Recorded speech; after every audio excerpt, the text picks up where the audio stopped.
আসসালামু আলাইকুম। কালকের মতো আজকেও আমি নাস্তা নিয়ে বসছি, সন্ধ্যার টাইমের নাস্তা।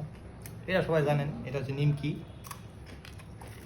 আমার মেয়ের আম্মু তৈরি করছে, ভালোই লাগতেছে খাইতে। খালি শব্দ হয়ে খাইলে সেই স্বাদ। আপনাকে নজর লাগাবেন না, আপনাদের কাছে একটাই রিকোয়েস্ট, আমি খাইতেছি নজর লাগাবেন না, চোখ লাগাবেন না, পেট নষ্ট হবে আমার। আরেকটা খাবার আছে, এই খাবারটা জানি না নাম কি, নতুন স্টাইলে তৈরি করছে আমার বউ।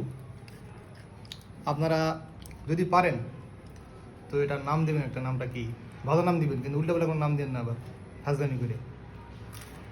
কিন্তু খাইতে সেই টেস্ট, ভিতরে কিছু না আছে মশলা জাতীয় কিছু। আমি খাইতেছি তো আমি বুঝতেছি, আপনারা খাইতে পারবেন না। এত স্বাদ কে, তুমি খাবা? আমি তো সব শেষ করলাম। ভিডিওর মতো খায় সব শেষ করতেছে।